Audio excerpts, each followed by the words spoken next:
The first thing Kang Dae felt wasn't the pain, it was the cold. The night air of Savannah was humid, but the blood leaking from his side was a warm, retreating tide, leaving his limbs like ice. The command echoed in his head in his father's voice. He scrambled through a narrow alleyway, his handmade Italian loafers slipping on damp garbage and slick cobblestones. Behind him, the rhythmic crunch of gravel under heavy tactical boots told him the night hunters were closing the gap. These weren't street thugs. They moved with the synchronized silence of professionals, the kind of professionals Kang Dae had hired a dozen times before to erase his own enemies. He burst out of the alley and into a quiet residential street where the moss-draped oaks looked like weeping giants. His vision pulsed. Every heartbeat sent a fresh wave of heat through his ruined white silk shirt. He reached for the heavy silver, golden spoon, pendant around his neck, the symbol of his birthright. It felt heavy. It felt like an anchor pulling him into the dirt.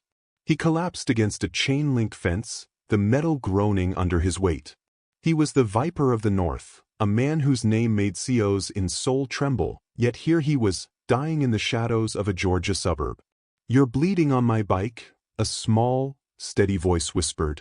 Kang Dae's hand flashed to his waistband, his fingers closing around the cold grip of a suppressed 9mm. He swung the barrel toward the sound, his thumb flicking the safety. Standing 3 feet away was a girl no taller than his waist. She held a beat-up purple bicycle with rusted handlebars. She didn't scream. She didn't run. She looked at the gun, then back at his face with a terrifying amount of ancient calm.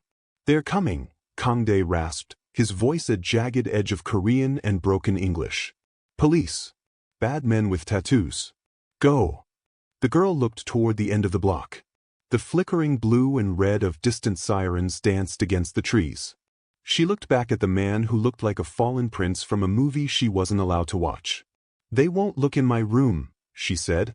"I'm Zendaya. Come on, Mr. Movie Star. Before the lights get here." Kang Dae hesitated. His survival instinct screamed at him to stay in the shadows, to find a way to the docks. But his legs were turning to water. He looked at her small, mahogany hand reaching out. He took it. She led him through a back mudroom into a small, tidy bungalow that smelled of laundry detergent and fried okra. It was a world of soft edges and safety, a world Kang Dae had never been permitted to inhabit. She ushered him into a bedroom filled with books about the solar system and a sprawling dollhouse. "Under the bed," she commanded. Kang Dae, a man who had commanded legions, found himself sliding his large frame beneath the eyelet lace dust ruffle. He pressed his cheek against the hardwood floor. It smelled of cedar and old crayons.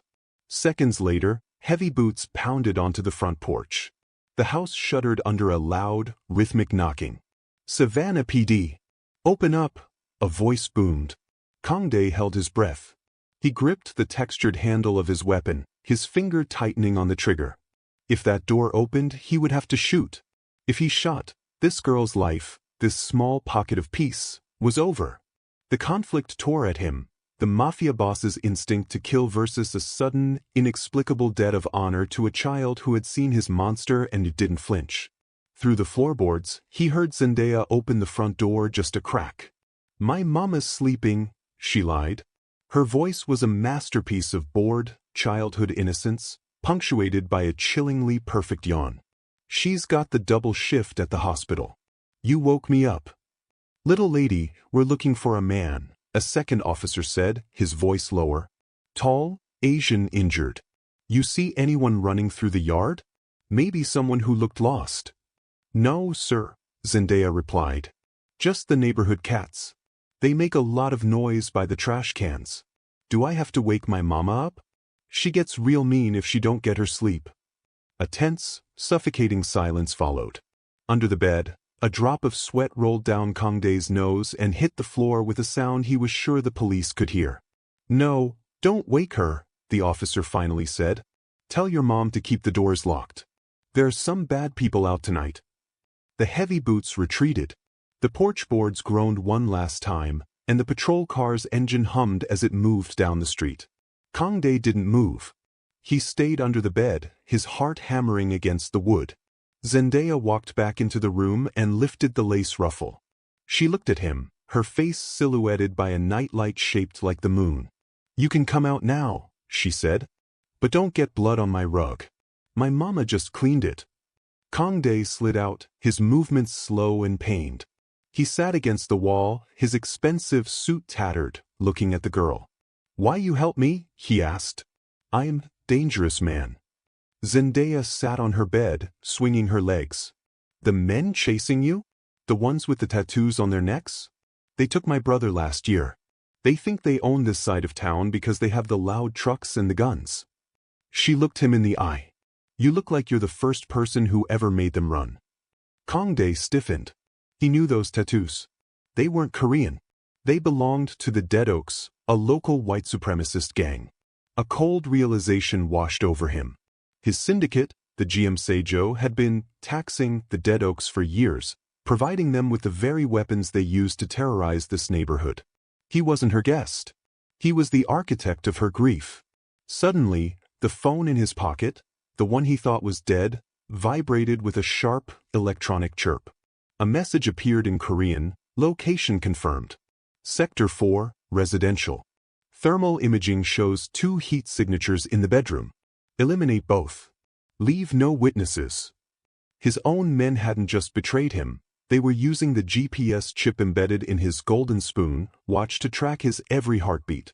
And they were coming for the girl. We're just getting started. Comment below with where you're watching from. Are you rooting for Kangdae or Zendaya? Stay tuned to Black X Korean Mafia Boss Stories to see how they survive the next hour. The red light on Kangdae's watch flickered like a dying star. It was a digital heartbeat, rhythmic and cold, broadcasting their location to a satellite miles above the Georgia clouds. He looked at Zendaya, then at the window. That the night hunters wouldn't knock like the police. They would arrive as shadows and leave as fire. "We have to move," Kangdae rasped, struggling to find his footing. He gripped the edge of Zendaya's dollhouse to steady himself, the plastic clicking under his weight. "I told you, you're too hurt to run," Zendaya said. She wasn't frightened by his gun or his frantic tone. She walked to the small closet and pulled out a plastic bin labeled first aid. "My mama is a nurse. I know how to stop the leaking." Kangdae watched in a daze as the 9-year-old laid out gauze, antiseptic, and a roll of medical tape. She moved with a practiced, somber efficiency. This wasn't a game to her, it was a survival skill learned in a house where the sound of distant gunfire was as common as the evening news. As she pressed the cold antiseptic wipe against his wound, Kangdae hissed, his teeth baring in a silent snarl. "Don't be a baby," she whispered. "My brother used to cry too." "Your brother?" Kangdae started, his voice trailing off. He looked around the room. It was filled with invisible class sacrifices, the things he had never understood from his high-rise office in Busan. He saw a grocery circular with items circled in red, a stack of unpaid utility bills on the nightstand, and a small bowl of plain rice on the dresser. He realized Zendaya had likely skipped her dinner so there would be enough for her mother when she returned from her shift. The Viper of the North felt a strange, hollow ache in his chest that had nothing to do with the bullet hole in his side. He reached into his pocket and pulled out a heavy, solid gold ring, the signet of the AMBW. It was worth more than this entire house. "Take this," he said, holding it out to her. "For help. For food." Zendaya looked at the gold, the intricate dragon carving catching the dim light. She didn't reach for it. She didn't even look impressed. "I don't want your ring," she said flatly, taping a thick pad of gauze over his side. "It looks like it belongs to a bad person. My mama says fast money always comes with a slow death." Kangdae's hand dropped. He was a man who believed every soul had a price, yet he was being rejected by a child who had nothing. In the hierarchy of the world, he was a king and she was a ghost. But in this room, she was the ruler and he was the beggar.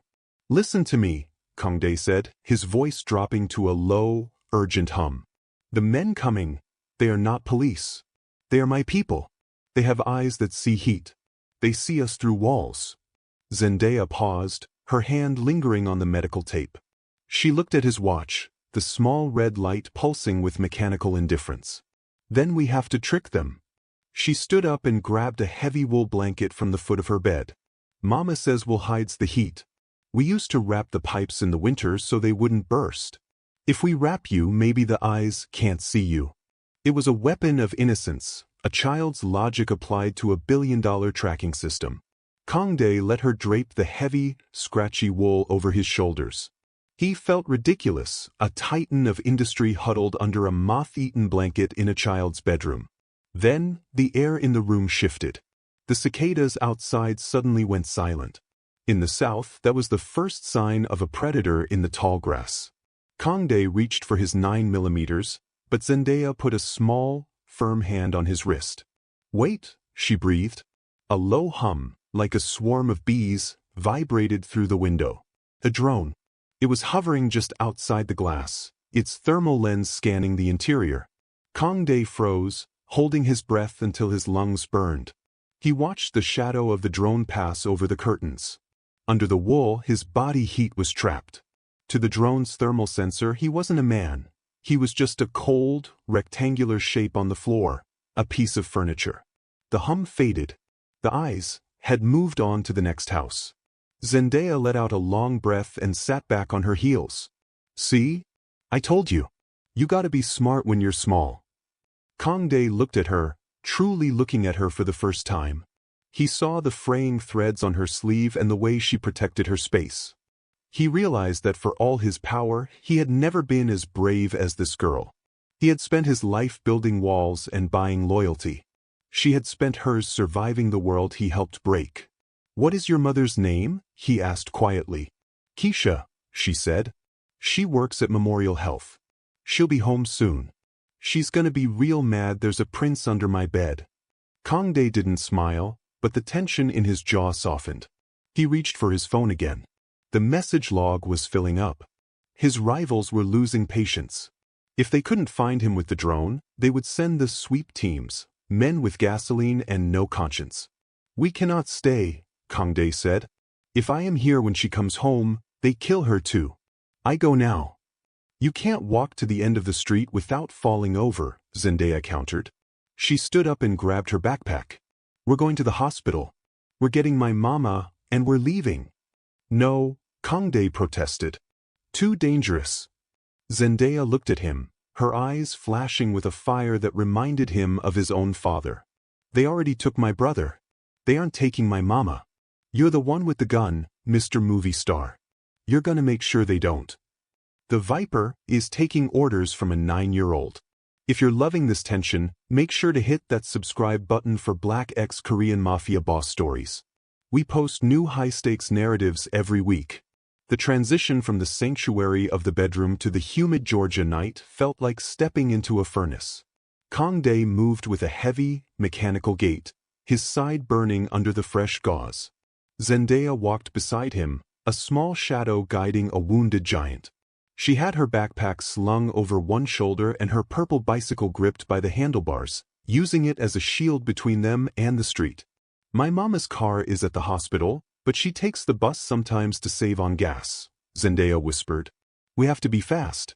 The bus stops at the corner of Waters Avenue in 10 minutes. Kangdae nodded, his eyes scanning the rooftops.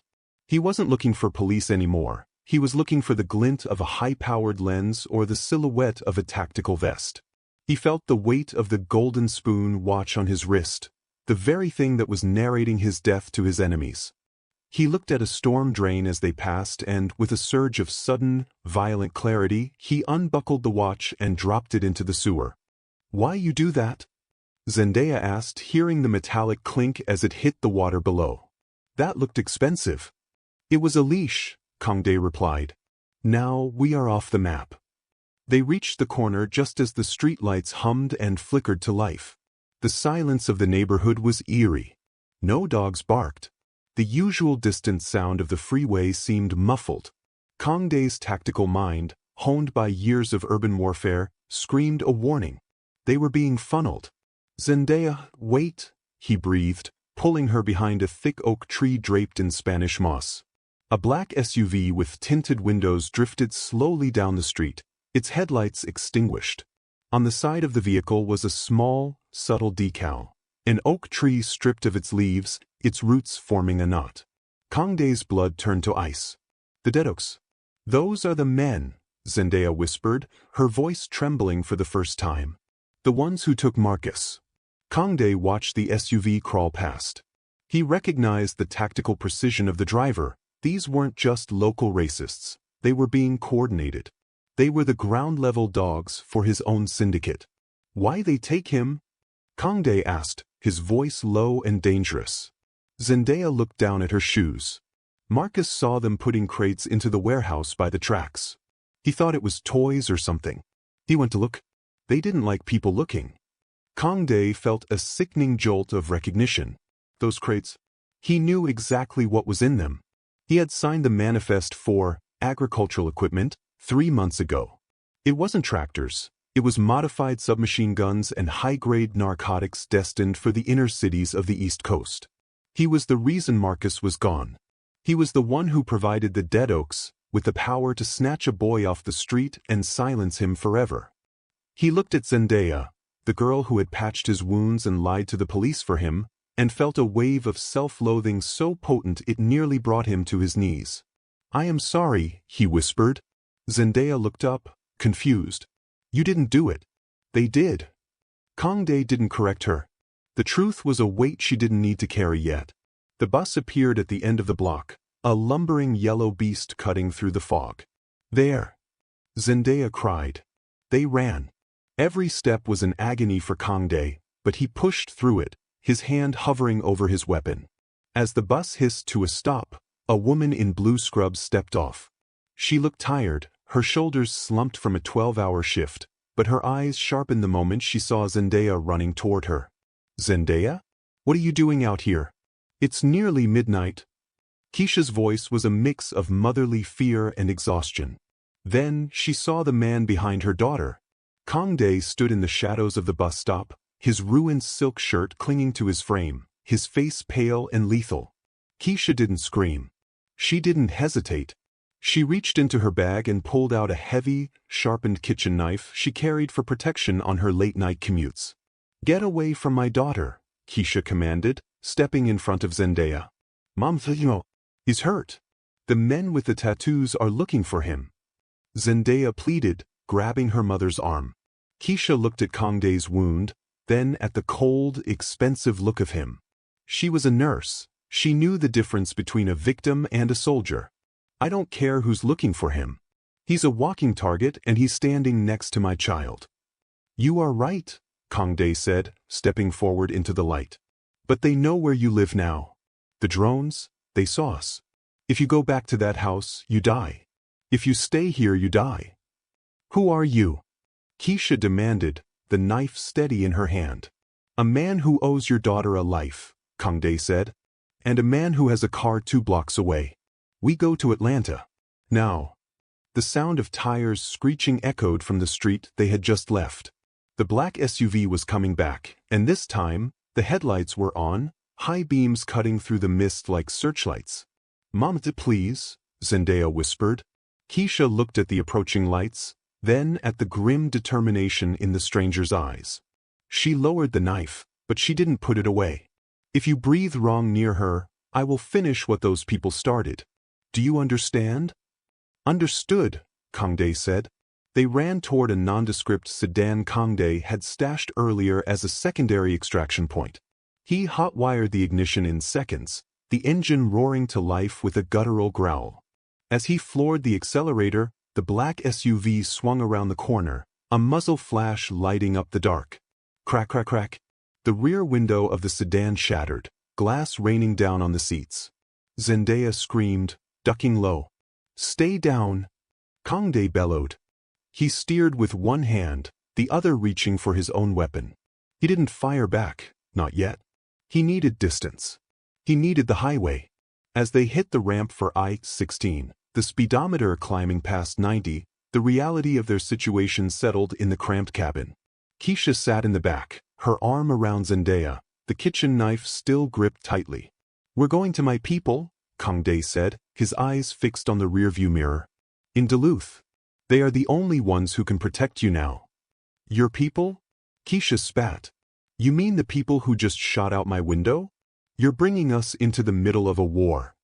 I am bringing you to the only place where I am still a prince, Kangdae replied. In Savannah, I am a ghost. In Atlanta, I am the heir. He looked at Zendaya in the mirror. She was clutching a small, plastic toy, a glowing star she'd taken from her room. She looked back at him, her eyes unblinking. Don't make a sound, she whispered, repeating her own rule. Kangdae realized then that the viper was gone. He wasn't fighting for the golden spoon anymore. He was fighting for the girl who had skipped dinner to save a monster. The escape is on. If you want to see if they make it to Atlanta in one piece, hit that subscribe button and join the Black X Korean Mafia Boss Stories community. The real twist is just miles away. The I-16 was a ribbon of black asphalt cutting through the heart of the Georgia pines. In the dead of night, it was a lonely, haunted stretch of road. The sedan hummed at a steady 100 miles per hour, the wind whistling through the jagged remains of the shattered rear window. Inside the cabin, the tension was thick enough to choke. Keisha sat directly behind Kangdae, the kitchen knife held low but ready. She watched the back of his head with the wary intensity of a lioness guarding a cub. Zendaya was curled into her mother's side, her eyes wide, watching the blur of trees outside. You're losing a lot of blood, Keisha said, her voice clinical despite the chaos. That bandage Zendaya put on you, it's soaked through.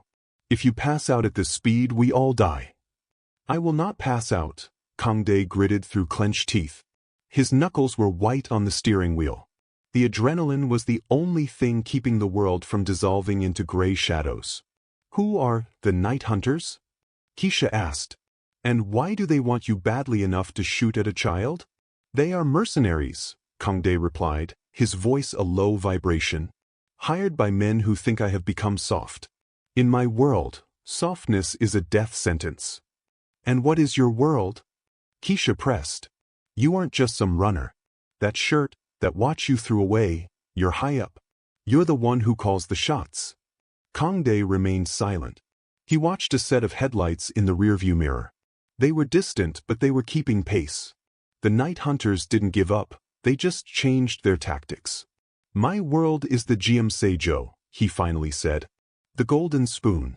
We control the ports, the transit, the flow of goods from the east. My father built it on blood. I was supposed to lead it into the light. He let out a harsh, self-deprecating laugh. Instead, I led it right into an ambush. You're a mobster, Keisha whispered, the horror dawning on her. A high-ranking mafia boss. And my daughter invited you into our home. She saved my life, Kangdae said, glancing at Zendaya in the mirror. She saw a man, not a title. She is better than the world I come from. Suddenly, the headlights behind them flared. A heavy-duty pickup truck, outfitted with a steel brush guard, roared up behind them. Brace! Kangdae shouted. Slam! The impact jerked their heads back. The sedan fishtailed, the tires screaming as they fought for grip on the pavement. Kangdae wrestled the wheel, his side screaming in protest. The pickup truck pulled alongside them, the passenger window rolling down. A man with a tactical headset and a scarred neck leaned out, a submachine gun in his hands. Get down! Kangdae bellowed. He didn't wait for them to move. He slammed on the brakes. The sedan decelerated violently, causing the pickup truck to overshoot them. As the truck roared ahead, Kangdae reached into the center console and pulled out his 9mm. He didn't fire at the men. He fired at the truck's rear tire. Papa! The truck's tire disintegrated into rubber confetti. The heavy vehicle swerved, the driver fighting to keep it from flipping before it skidded into the grassy median in a cloud of dust and sparks. Kangdae didn't stop to watch. He floored it, the sedan's engine screaming as it pushed toward its limit. They'll have more, Keisha said, her voice trembling now. They won't just send one truck. I know, Kangdae said. That is why we are not going straight to Atlanta. He took a sudden, sharp exit toward a series of backroads, narrow, winding paths lined with ancient oaks and abandoned gas stations. He moved through the darkness with a predator's instinct, turning off his headlights and driving by the dim glow of the moon. Where are we going? Zendaya asked, clutching her glowing star toy. To a place they do not know, Kangdae said. A place where the golden spoon has no reach. He pulled into a rusted, overgrown scrapyard. The sign out front swung in the wind, groaning on its hinges. He drove deep into the maze of crushed cars and rusted machinery until they were hidden from the road. Out, he commanded. We switch cars. Switch cars? To what? Keisha asked, stepping out into the tall grass. Kangdae walked toward a shipping container tucked in the back of the yard. He punched a code into a heavy keypad, and the steel doors hummed open. Inside sat a nondescript, silver minivan. It looked like something a soccer mom would drive, exactly the kind of vehicle the night hunters would never look for. Get in, he said. As they settled into the minivan, the atmosphere shifted. The high-speed adrenaline faded, replaced by a heavy, somber silence. Kangdae sat in the driver's seat, his head resting against the steering wheel for a moment. He looked like a man who had reached the end of his rope. Why are you doing this? Keisha asked quietly. You could have left us at that bus stop. You could have run faster without a 9-year-old slowing you down. Kangdae looked at Zendaya. She was looking at the small Korean Lucky Charm he had dropped on the seat, a jade piece shaped like a tiger. She picked it up and held it out to him. You dropped your toy, Mr. Movie Star, she said. Kangdae took the charm, his fingers brushing hers. It is not a toy. It is a protection. In my country, the tiger guards the gate. He looked back at Keisha. Your daughter gave me her last piece of safety, a lie to the police. I am just returning the favor. You're a monster, Kangdae, Keisha said, but the edge was gone from her voice. But you're the only monster we've got. Then let us pray I am the biggest monster on the road, he replied. He started the engine. The minivan purred quietly, a ghost in the machine. As they pulled back onto the road toward Duluth, the sun began to hint at the horizon, a bruised purple light bleeding into the sky. Kangdae knew that the test Hanul had mentioned wasn't over. He was bringing 2 innocents into the heart of a serpent's nest. He looked at the jade tiger in his hand and made a silent vow. The viper of the north was dead. The tiger was awake. We're at the peak. Will the minivan be enough to hide them from the syndicate? This is the most dangerous part of the journey. Subscribe to Black X Korean Mafia Boss Stories right now so you don't miss the final confrontation. Duluth, Georgia, felt like a world away from the moss-draped shadows of Savannah. Here, the signs were written in Hangul, and the air smelled of sesame oil and charcoal-grilled meats. To the average commuter, it was a bustling suburb. To Kangdae, it was the hearth, the secret nerve center of the GM North American operations. The silver minivan pulled into the rear alley of a quiet, neon-lit strip mall. Kangdae parked behind a shop with a faded sign, Hanul's Fine Linens and Dry Cleaning. Stay close to me, Kangdae whispered, his voice rasping. Do not speak. In here, your lives are a currency I haven't paid yet. Keisha gripped Zendaya's hand, her eyes darting between the tinted windows of parked cars. She still had the kitchen knife tucked into the waistband of her scrubs, hidden by her jacket. They stepped through a heavy steel door into a room filled with the rhythmic hiss of steam presses and the scent of chemical starch. An elderly woman sat at a small wooden table in the back, meticulously folding white silk handkerchiefs. She looked like someone's grandmother, frail, with silver hair pinned back in a neat bun and spectacles resting on the bridge of her nose. This was Hanul, the chairman of the East Coast. Kangdae walked to the center of the room and dropped to one knee, his head bowed. The movement caused a fresh bloom of red to spread across his makeshift bandage. You brought outsiders to the hearth, Kyung-ho, Hanul said without looking up. Her voice was thin but possessed the sharpness of a razor. Keisha stiffened at the name. Kyung-ho. The man she knew as Kangdae didn't move. They saved the heir to the throne, grandmother, he replied in Korean, his voice thick with respect. Hanul finally looked up. Her eyes weren't warm, they were 2 pieces of flint, cold and unyielding. She looked at Keisha's defensive posture and then at Zendaya, who was staring at the steam presses with wide, curious eyes. The GM does not deal in saving, Hanul said, switching to perfect, icy English. We deal in loyalty. We deal in the cold vacuum of survival. She stood up, her small frame radiating a terrifying authority. She walked toward them, her silk slippers silent on the linoleum. She stopped inches from Zendaya. "Do you know who this man is, little one?" Hanul asked. Zendaya didn't flinch. "He's the man who was bleeding on my bike," she said. "And he's the man who said he'd keep my mama safe." Hanul let out a soft, mirthless chuckle. She turned back to Kangdae. "The ambush in Savannah, the night hunters, did you think your rivals were that clever, Kyung-ho? Did you think a rogue group could move into our territory without a green light?" Kangdae looked up, his face pale. "What are you saying?" "There was no mutiny," Hanul whispered. "There was only a test. Your father feared you were becoming soft in the West. He feared you had developed a conscience. So I staged the purge. I wanted to see if you would sacrifice the world to keep your crown." The silence that followed was deafening. Kangdae felt the floor beneath him tilt. Every drop of blood he had spilled, every mile he had driven in terror, had been a game. "You failed, Kyung-ho," Hanul continued, her face hardening. "A true boss would have left the girl in the dirt. A true boss would have used the nurse as a distraction and disappeared into the night. Instead, you brought them here.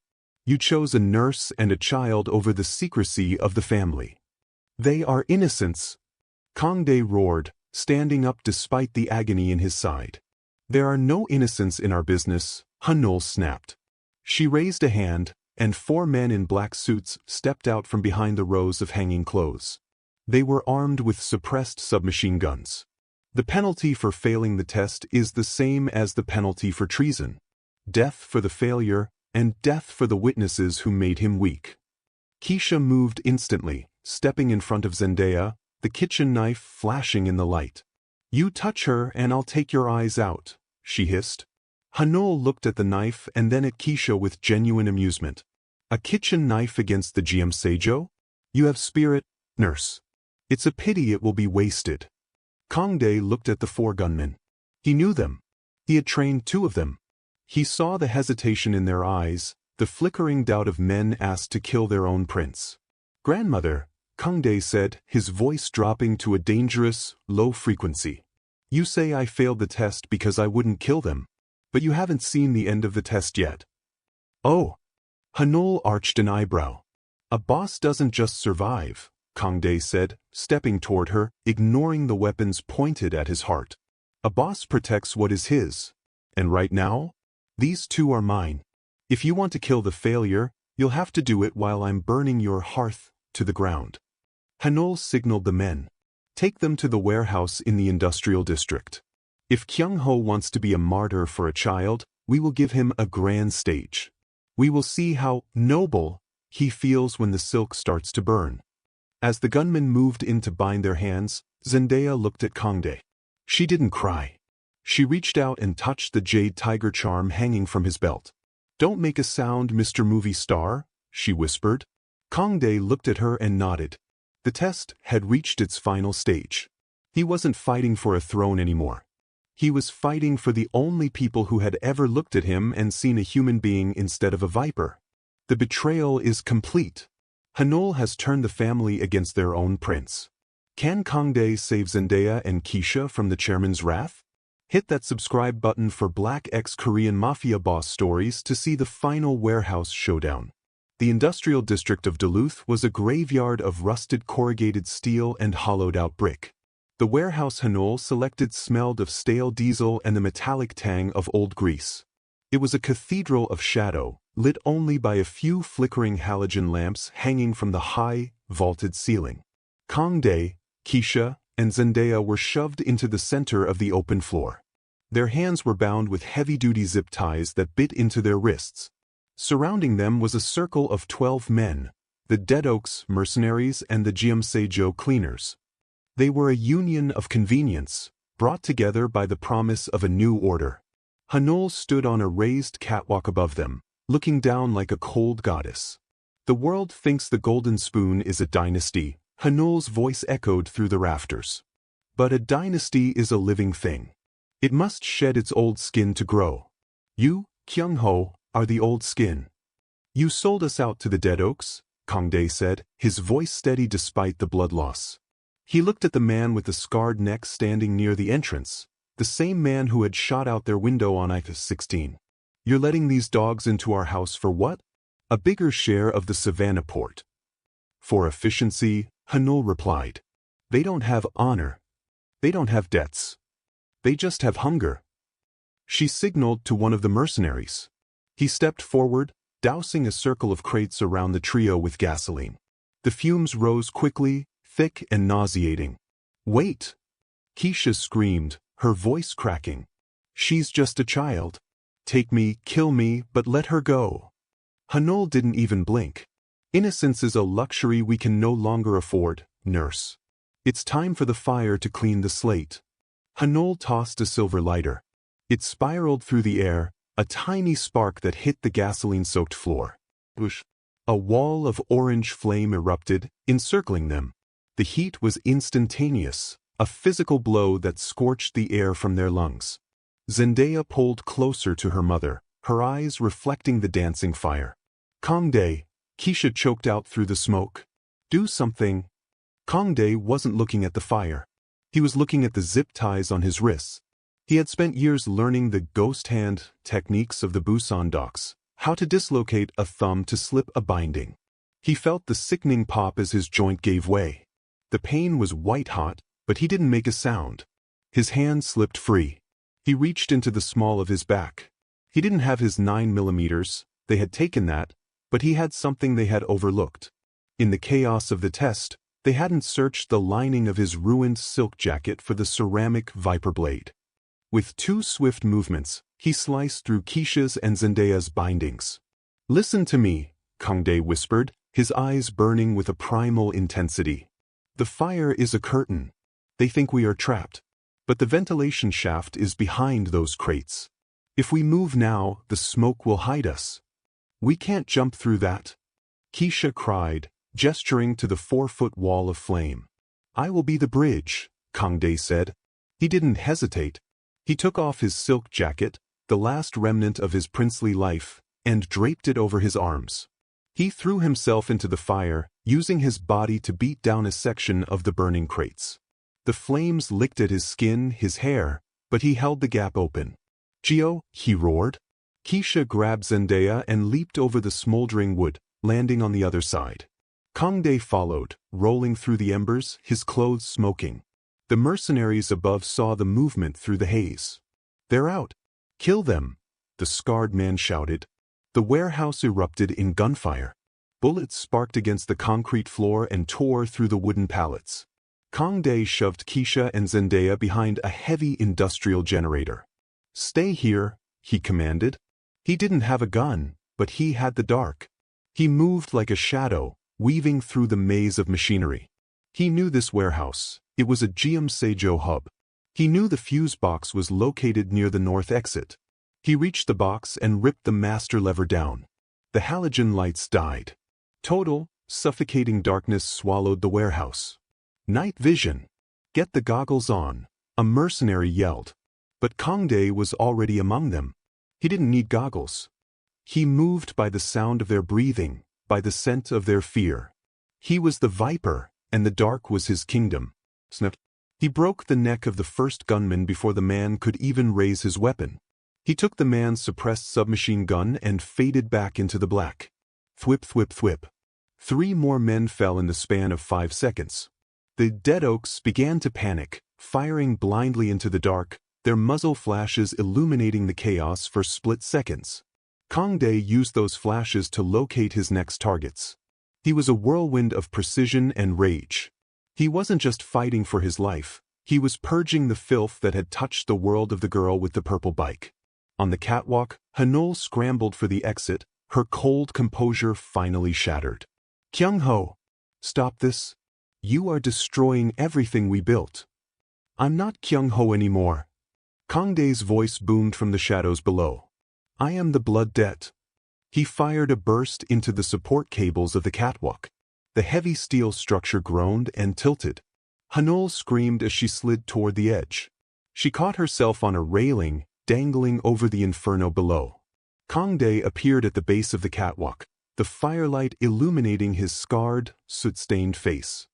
He looked up at the woman who had called herself his grandmother. You said a true boss would leave the girl in the dirt, Kangdae said, his voice cold as the sea. You were wrong. A true boss knows when the family is dead. And you, Hanul, are the last of the ghosts. He didn't fire. He didn't have to. The fire he had used to escape had reached the secondary gasoline drums. Zendaya, Keisha, run! Kangdae shouted, sprinting back toward the generator. He scooped Zendaya up in one arm and grabbed Keisha's hand with the other. They burst through the loading dock doors just as the warehouse behind them turned into a sun. The explosion threw them onto the gravel parking lot. The shockwave shattered the windows of the nearby buildings, and a column of fire roared into the night sky, visible for miles. Kangdae lay on his back, gasping for air. His lungs felt like they were filled with broken glass. Beside him, Keisha was coughing, checking Zendaya for injuries.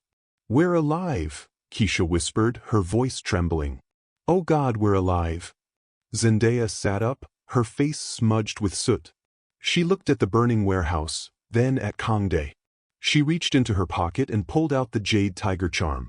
It was cracked from the heat, but she pressed it into his palm. You kept your promise, Mr. Movie Star, she said. The sound of distant sirens began to wail, real police this time, and plenty of them. Kangdae looked at the fire. The golden spoon was gone. The dead oaks were ash. He was a man with no name, no money, and no country. But as he looked at the mother and daughter he had saved, he felt a strange, terrifying sense of peace. We have to go, Kangdae said, pushing himself up. The police will have questions I cannot answer. Where are we going? Keisha asked. To the only place left, Kangdae said. The horizon. The fire has cleared the slate. But the story isn't over yet. How does a mafia prince survive with nothing but a jade tiger? Subscribe to Black X Korean Mafia Boss Stories for the final chapter and our next epic series. The sunrise over the Georgia coast wasn't gold. It was a bruised, heavy purple that bled into the Atlantic. Kangdae stood on the edge of a weathered wooden pier at a private marina miles south of the city. The silver minivan was abandoned in a ditch 5 miles back, its engine ticking as it cooled. He looked at his hands. The grease and soot were etched into the lines of his palms, a map of the night's violence. The expensive silk was gone, replaced by a gray hooded sweatshirt he'd taken from a gas station. He no longer looked like a prince. He looked like a ghost haunting the docks. Keisha stood a few feet away, her eyes fixed on the horizon. She had cleaned the soot from Zendaya's face with a damp rag, but the girl's eyes still held the reflection of the fire. The boat will be here in 10 minutes, Kangdae said. His voice was a rasp, his throat scorched by the warehouse smoke. It will take you to a contact in the Florida Keys. From there, you get new names. A new start. No one from the GM Seijo or the Dead Oaks will ever find you. Keisha turned to him. The kitchen knife was gone, replaced by a heavy envelope of cash Kangdae had retrieved from a hidden drop point. And what about you? You're coming with us. It wasn't a question, it was a plea. In the span of 12 hours, the monster had become their shield. Kangdae shook his head slowly. I am a beacon, Keisha. As long as I am near you, the shadows will keep looking. My father, he does not forgive the burning of a hearth. To keep you safe, I must remain dead. He reached into his pocket and pulled out the cracked jade tiger.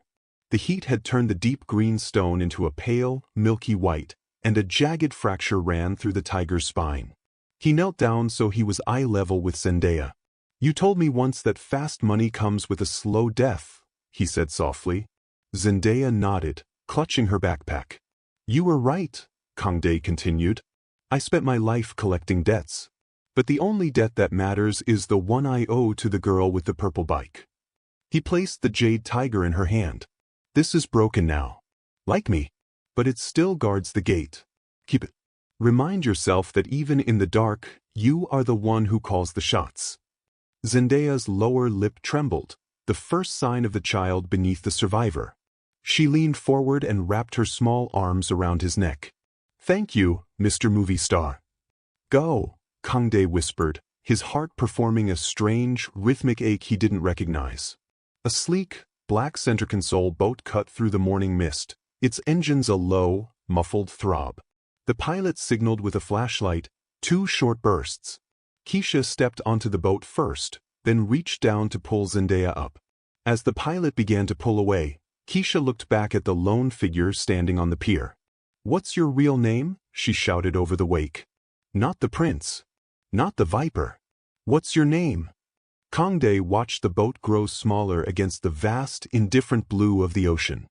He felt the weight of the silver pendant he still wore, the golden spoon, and with a sudden, final motion, he ripped it from his neck and tossed it into the salt water.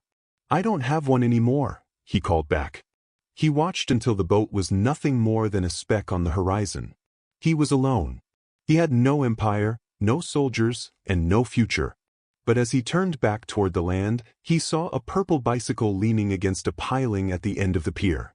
Zendaya had left it behind, a silent trade for the life he had given her. He picked up the bike. It was heavy, rusted, and ridiculous in his large hands. He began to walk, pushing the purple bicycle toward the highway. The Viper of the North was gone. The prince was ash. But somewhere in the Florida Keys, a girl would grow up knowing that even the most dangerous men can be bowed by the mercy of the invisible. The blood debt was paid in full. And that concludes the story of the fallen prince and the girl with the purple bike. Did Kangdae make the right choice by staying behind? Let us know your thoughts in the comments. Don't forget to like, subscribe, and hit the bell icon. We have a brand new series starting next week, The Soul Fixer and the Lost Heiress. You won't want to miss it. Thanks for watching Black X Korean Mafia Boss Stories.